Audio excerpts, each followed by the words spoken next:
जी जी। Yes madam, आप बताइए कि आपको जब ये अंडरटेकिंग आपके एडवोकेट ने दिया था हाई कोर्ट में, उसके बाद फिर आपने कैसे ऑक्शन निकाल दिया? सर एक्चुअली मुझे जितना पता है सर, उसमें काउंसिल ने प्रपोजल दिया था कि देंगे, बट वो अंडरटेकिंग नहीं था और उन्होंने हमसे कोई कम्युनिकेशन नहीं किया था सर। अच्छा, इसके बाद कोई कम्युनिकेशन नहीं किया तो आया है, उसके बाद फिर कैसे आपने निकाला कि कोई कम्युनिकेशन नहीं था, ऐसा कह रही थी आप?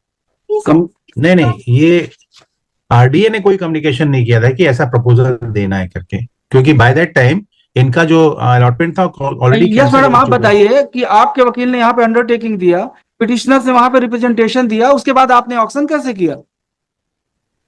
सर सर मेरे को जहाँ पर पता था सर, काउंसिल ने हमसे बिना कम्युनिकेशन के अंडरटेकिंग आपने उसको चैलेंज किया कहीं पे? सर, फिर उसके बाद वो डिसमिस हो गया, तो फिर उसके बाद डिसमिस नहीं, अंडरटेकिंग से नहीं हुआ विड्रॉ, अंडरटेकिंग तो एज इट इज रहा। मॉडिफिकेशन के लिए कोई एप्लीकेशन लगाया आरडीए ने? सर बट उसके बाद कोई लगाया नहीं था तो सर। फिर उसके बाद जब इन्होंने रिप्रेजेंटेशन दिया अंडरटेकिंग के बाद, फिर आपने ऑक्शन कैसे कर दिया? तो मैं सबमिट सर। हमने इनको बुलाया मिस्टर श्रीवास्तव पूछने के लिए, जी जी पहले इनसे हम पूछ लेते हैं, उसके बाद आपसे सुनेंगे। जी। सर एक्चुअली सॉरी टू से, जब ये ऑप्शन किया गया था सर, उससे पहले ही सारा जो एसएलपी लगाया था रत्नेश अग्रवाल जी ने सुप्रीम कोर्ट में, वो भी डिसमिस हो गया था और एमसीसी भी डिसमिस हो गया था। और आर्या ने कोई कम्युनिकेशन उनको नहीं दिया था काउंसिल को कि आप कोई अंडरटेकिंग देते। इसके कारण उस बाद ठीक है, अंडरटेकिंग दिया ना उन्होंने आपकी तरफ से, आपके काउंसिल थे ना वो? जी सर, बट इसके पहले ही सर कि वो डिसमिस हो गया था और उन्होंने कोई कम्युनिकेशन हमको नहीं दिया था, उन्होंने यहाँ पे अपने से दे दिया था काउंसिल ने। और उसके बाद हमने लीगल ओपिनियन के बाद, क्योंकि चूंकि कोर्ट में इसमें कोई स्टे ऑर्डर या कुछ। कौन था उस समय आपके सीओ, कौन थे उस समय जिन्होंने ऑप्शन निकाला है, ऑप्शन किया है? सर वो उस समय धर्मेश साहू सर थे। कहाँ पे है अभी वो? सर अभी वो कलेक्टर है। कलेक्टर हैं, उनके अगेंस्ट एफआईआर करने को ऑर्डर करते हैं। ये हाई कोर्ट में अंडरटेकिंग देने के बाद भी आप लोगों का स्टैंड ऐसा रहेगा कि हमको कोई जानकारी नहीं है, कोई ऑर्डर नहीं है, हमने किसी को नहीं बोला था। आपने उस ऑर्डर को कहीं पे मॉडिफिकेशन के लिए भी नहीं लगाया, न कहीं पे ये बोला है कि वो हमने नहीं बोला है। अब आज जब केस लगा है यहाँ पे, तो you are taking stand that no such instruction was given to that council. क्यों भाई? मतलब आपका जब मन जो पड़ेगा कोर्ट में आके वो बोलेंगे आप, और बाद में अपने आप को सेव करने के लिए आप कोई भी स्टैंड ले लेंगे। क्यों? Sir sorry for that sir, हमारा ऐसा कोई नहीं तो इंटेंशन क्या? इंटेंशन तो दिख रहा है आपका कि जब हाई कोर्ट में आपने अंडरटेकिंग दिया, रिकॉर्ड हुआ है ऑर्डर सीट में, उस ऑर्डर सीट, वो ऑर्डर सीट आज भी एग्जिस्टेंस में है, क्योंकि उसको ना मॉडिफिकेशन हुआ है ना सेट असाइड हुआ है, कुछ भी नहीं हुआ है। वो आपके तरफ से अंडरटेकिंग दिया है, तो आप तो ये बोल ही नहीं सकते कि हमको जानकारी नहीं है, क्योंकि आपने जिस वकील को नियुक्त किया था, अधिवक्ता को नियुक्त किया था, उन्होंने हाई कोर्ट में अंडरटेकिंग दिया। हाई कोर्ट में अंडरटेकिंग देने के बाद पिटिशनर ने रिप्रेजेंटेशन दिए आपके पास, वो भी आपके ऑक्शन होने से पहले ही दिए उन्होंने रिप्रेजेंटेशन, 2021 में फरवरी महीने में। आपने इसको नजरअंदाज किया और उसके बाद आपने ऑक्शन कर दिए पूरे प्लाट्स, इन लोगों को कंसीडर नहीं किए।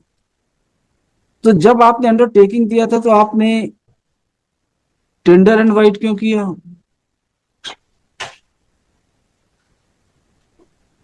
और जिन्होंने ऑक्शन नोटिस निकाला था, he has flouted the order passed by this court, and I am of opinion that it is a fit case where order should be passed for registration of FIR against that officer.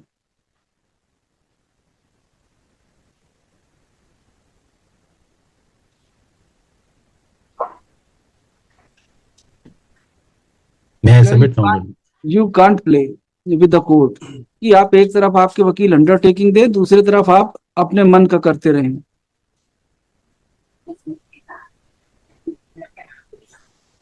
Yes बताइए mister Sharma, आप बताइए कौन सा lead case कौन सा होगा? इसमें जो पिटिशन मैंने 641 फाइल किया आइटम नंबर 53 में है, जिसमें मैंने टेंडर को चैलेंज किया है, उसमें स्पेसिफिकली इस एमसीसी के ऑर्डर के संबंध में रीडिंग थी और उसका रिप्लाई आया है। उस रिप्लाई को, उस पैरा को मैं रोशन में पढ़ दूं। उसमें ऐसी कोई बात नहीं है कि हमको काउंसिल ने नहीं बताया, हमने काउंसिल को नहीं बोला था, ऐसा कुछ नहीं है। इनका कहना यह है कि इनकी डेटा पे डिसमिस हो गई, एसएलपी डिसमिस हो गई, सब कुछ डिसमिस हो गया, एमसीसी भी डिसमिस हो गया, तो हमने ऑप्शन कर दिया। पैरा 7 में रिप्लाई में भी उन्होंने ऐसा नहीं कहा है कि हमको इन्फॉर्मेशन नहीं थी कि हमारे काउंसिल ने अंडरटेकिंग दी है या हमने इंस्ट्रक्शन काउंसिल को नहीं दिया। एमसीसी अल्टीमेटली क्या हुआ? एमसीसी एमसीसी में मॉडिफाई हो गया ऑर्डर, जो 8/2/2017 को जो पहला ऑर्डर इस केस में हुआ था कि petition would be heard only on the issue of refund and the RDA may go on with the allotment, ये पहला ऑर्डर हुआ था। इसके अगेंस्ट में हम रिट अपील में गए थे, तो रिट अपील में ऑनरेबल डिवीजन बेंच ने ये कहा कि all the further allotment would be subject to final outcome. तो उसके बाद फिर हम एसएलपी में गए, तो एसएलपी में कोर्ट ने कहा था कि you have the liberty to file clarification application before the honourable single bench. तो उस एसएलपी की लिबर्टी के आधार पर फिर एमसीसी फाइल हुआ। ड्यूरिंग द एमसीसी फिर सिंस वैलिडेशन एक्ट आ गया और जमीन जो है वो आरडीए पे वेस्टिंग का प्रोविजन था, तो therefore we made the proposal and it was undertaking come into light कि अगर वर्तमान बाजार मूल्य में ये ले लेते हैं तो हम ऑब्जेक्ट नहीं करेंगे कि हमारे जो पैसे जमा है वो एडजस्ट हो जाएंगे। तो ये अंडरटेकिंग इस तरीके से ऑर्डर में आई। फिर उसके बाद क्या उसके हुआ? बाद फिर हमने रिप्रेजेंटेशन दिया, फिर कोरोना नहीं, एमसीसी क्या हुआ? एमसीसी के बाद में फिर वो ऑर्डर मॉडिफाई हो गया फाइनली जनवरी 2019 में कि the petition would be heard on all issues. तो वो जो सिर्फ रिफंड के लिए सुनेंगे वाला ऑर्डर था उसको कोर्ट ने एनलार्ज कर दिया कि अब सब इश्यूज पे हम सुनेंगे इंक्लूडिंग अलॉटमेंट आल्सो। तो उस एमसीसी के बाद में फिर ये केसेस लगे, तो हमने फिर फाइनली क्या हुआ? पिटीशन का रिट पिटीशन अभी लगी है सारी बेंच में। अच्छा, यही वाली है। तो उसमें अब हमने अंडरटेकिंग 2021 में दी कि सिंस नाउ बाजार मूल्य में हम वर्तमान में लेने के लिए तैयार हैं। वो 2021 से अभी तक डिसीजन पेंडिंग है और फिर 2023 में जब टेंडर निकला तो हमने फिर ये सही बात सारी बातें लिखते हुए फिर से हमने रिप्रेजेंटेशन दिया और फिर चैलेंज किया। तो उसमें वो तो अभी प्लॉट्स हैं आप उनके पास की नहीं है? प्लॉट्स इनके पास कमल विहार है सर, बहुत लार्ज एरिया। अगर अल्टरनेट प्लॉट भी देंगे तो हम तैयार हैं लेने के लिए। अल्टरनेट प्लॉट भी अगर देते हैं तो हम तैयार हैं लेने के लिए। वर्तमान बाजार मूल्य में इवन 24 के रेट में भी लेने के लिए तैयार है। जो हमारा पैसा जमा है वो एडजस्ट कर लेंगे। यस, बताइए आप mister Srivastava. Yes. Lordship may kindly see, this first order 8/2/2017 passed in this case, 264 of 2017. Yes. This petition, is filed when, initially the terms and conditions with regard to, the allotment and tender was issued, and terms and condition, it was also, on the basis of which, that one who come before the RDA with regard to allotment of plots, he has to comply with all the terms and condition of the tender, and he has to pay all the charges, everything in phased manner, in installment manner. And this is already in the petition, This is annexure P1. Lordship, just have a look, so that we can understand what is the case in fact about, Annexure P1, page 23. Yes. विशिष्ट आकार के आवासीय भूखंडों हेतु नियम और शर्तें. So there are so many plots, in the Kamal Vihar scheme number 4, and these petitioners, all participated in this tender process, allotment process. And Lordship may kindly turn to page 27. The installment was to be paid according to as per this, phase manner. Page 27, clause 12. सफल निविदाकार निर्धारित समय पर प्रतिघात को कोष में राशि जमा करनी. So this was that. 14 is with Lordship may kindly see bottom 14, clause 14 कि पंजीयन राशि जो जमा करेंगे आप इसके साथ पंजीयन के लिए, अगर आप वो पैसे पूरे ऊपर के जो दिए गए नहीं जमा करेंगे तो ये कॉन्फिस्केट हो जाएगा. ये क्लॉज 14 में है. Then Lordship may kindly turn to page 28, clause 21. Next page 28, clause 21. This is regarding arbitration. कोई भी विवाद होगा, कुछ भी होगा, तो अध्यक्ष रायपुर विकास प्राधिकरण जो है इस संबंध में आर्बिट्रेटर के लिए नियुक्त किया जाएगा और उसका ये निर्णय होगा. Now P3 and all that are the allotment orders and agreement between the parties. According to agreement, now they are required to pay all the installment charges, every premium charges. Then kindly see P4, page number 40, 25/3/2015. Now we have been sending notices, with regard to payment of all the installments to the petitioners, all the petitioners. And the breakup was given in the bottom of page number 40, P4, 25/3/2015. With regard to the allotment, now they have deposited some amount, initial amount, but thereafter, despite repeated reminders, P8, page 46, Lordship may kindly see, 23/12/2015. Yes. Again, we send, whatever they demanded with regard to documents, we send all the document with regard to their inquiries, and we demanded that you should pay all the installments because there is a delay and you are not paying, so you should pay the all the demands, all the installments. Page 53, P10. Lordship, can you see? Again 46 में तो कोई demand नहीं है पैसे का। 46 में, there is no demand 46 में हाँ, वो जो उन्होंने डिमांड किया था डॉक्यूमेंट्स का वो हमने दे दिया था इनको। अब ये देखेंगे सर 53 में जो जानकारी मांगी थी इनको, इन्होंने वो भी हमने इनको दे दी। फिर 56 देखेंगे P11, जो भी जानकारी ये मांगते गए हम देते गए। फिर P12 जो है हमने फिर डिमांड भेजा इनको 10/8/2016 को 57 में कि आपकी इतनी राशि बची है, आप नहीं दे रहे हैं अभी तक, काफी दिन हो गया, डिले हो गया, आप जमा करिए। लेकिन इन्होंने जमा नहीं किया और कुछ ना कुछ क्या कहते हैं डिमांड करते रहे। अगेन हमने इनको फिर नोटिस दिया 59 कि आप इसको जमा करिए, नहीं तो आपकी जो वो राशि है वो हो जाएगी, कॉन्फिस्केट हो जाएगी। अब kindly see this last letter note P15 60 page number पे। ये जो रजिस्ट्रेशन अमाउंट था इनका वो कॉन्फिस्केट हो गया as per the terms and condition of the tender document. This order is not challenged. 21/12/2016 was never challenged. Then, my lord, this petition was filed before this court. Before that, my lord, we have issued notice just a page before 59. 25/10/2016 को हमने इनको notice दिया कि अगर आप जमा नहीं करते हैं तो आपकी राशि वो हो जाएगी, रासात कर ली जाएगी और आपका बाकी जो पैसा है आपको वापस कर दिया जाएगा। लेकिन चूंकि जमा नहीं किया, पेज 50 नहीं किया जमा, वापस करेंगे, रात 7 की बात नहीं है, लास्ट हाँ हाँ नहीं, आप देखिए ना, आप एक मिनट मेरा वो लास्ट पैराग्राफ पढ़ देता हूँ। पेज नंबर 59, उक्त भूखंड के मत से दे राकेशों की जमा नहीं करने की समझ समाप्त हो चुकी है, लेकिन आपके द्वारा राशि जमा नहीं किया गया है। निविदा की शर्तों की मिस्टर श्रीवास्तव, जो पेज नंबर 59 है, this notice was issued to one Shrimati Rashmi Agarwal, Annexure P5 it was issued to in favor of Escon State India Private Limited. ये सारे लोग हैं सर, पूरे बंच में लोग हैं सारे के सारे। ये पिटिशनर ने फाइल किया, लिखा था मैंने कि इन्होंने ये पिटिशनर का डॉक्यूमेंट पढ़ रहा हूँ मैं, ये जो पिटिशनर ने फाइल किया वही पढ़ रहा हूँ मैं। Mister Sharma, just let me conclude. Escon State Private Limited क्या पूरा ये इनका ग्रुप है? ये सब पिटिशनर्स हैं सर, ये इन्होंने खुद ही फाइल किया, इनकी पिटिशन से ही पढ़ रहा हूँ मैं। ये सारे पिटिशनर्स हैं, ये सिमिलर जो लेटर है सभी लोग को दिए गए हैं, सारे पिटिशनर्स। इस बंच में एक पिटिशन एस्कॉन की भी है, हाँ, इस बंच में एक है, वो चैलेंज किया, इस बंच में है।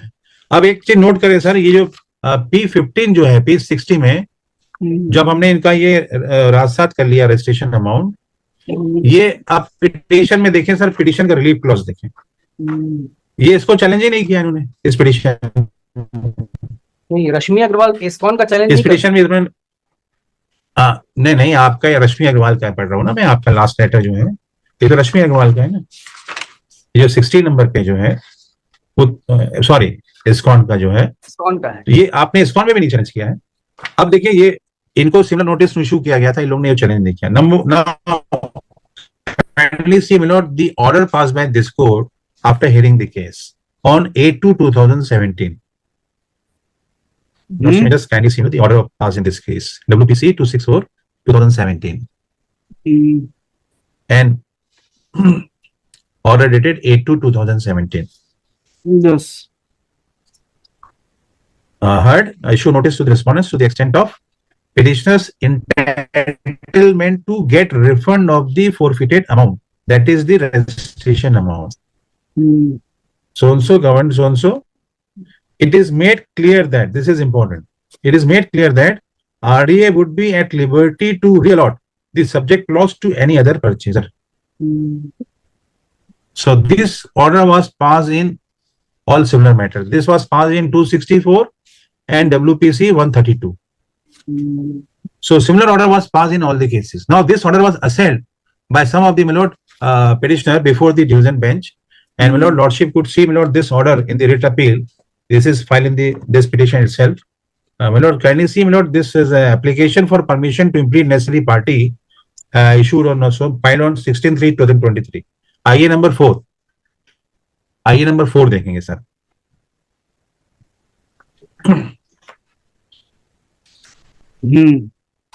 Yes. And my lord, in this note, kindly see, turn to page number 4. Yes. order dated 6/4/2017, writ appeal number 123 of so-and-so.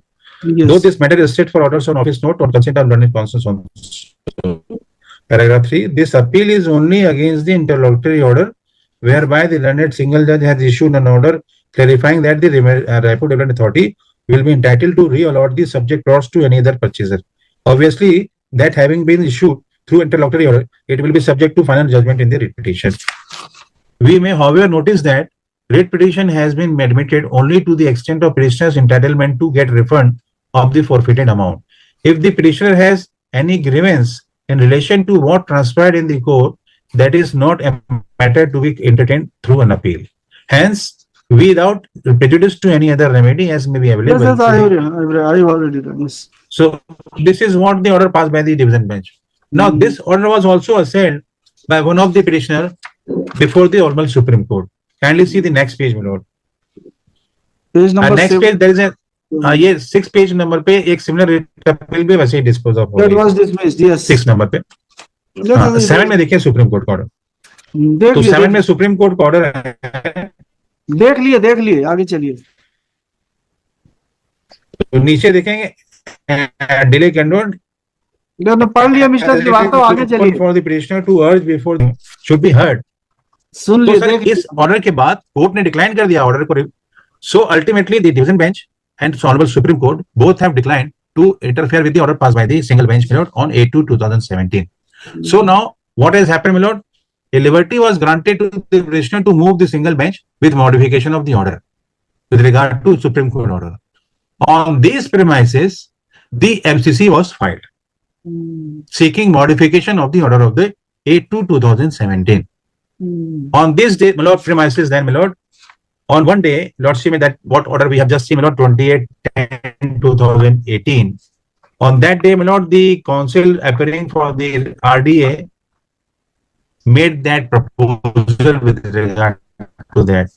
Now that proposal reads, my lord, as, my lord, page 23, along with the application filed by the petitioner. Application for taking additional document on record. Now this reads as, Shri so-and-so would state that if the petitioner is ready to purchase the subject plot on the rate. Wait, Mr. Srivastav. In pursuant to order dated 22/10/2018, where is your affidavit? It's was filed in MCC, Lordship. I have filed a copy in WPC number 641/2023 of that affidavit. No, in the present 264. Ji. Where you have filed affidavit pursuant to order passed in MCC. I have filed that as an annexure in WPC number 641, which is part of this bunch. ये सभी का एक साथ पेश किया गया। हम तो इस पिटीशन की बात कर रहे हैं 264 में। Where is affidavit of petitioner Shrimati Rashmi Agarwal pursuant to order dated 20/10/2018? That was filed in the MCC. उसमें फाइल किया था आपने MCC में जी। उसके बाद में फिर MCC में 9/1/2019 का Now ऑर्डर हुआ। MCC was MCC में then final yes, order जो हुआ है, MCC ये देखेंगे सर, ये P8 में फाइल हुआ है MCC का ऑर्डर।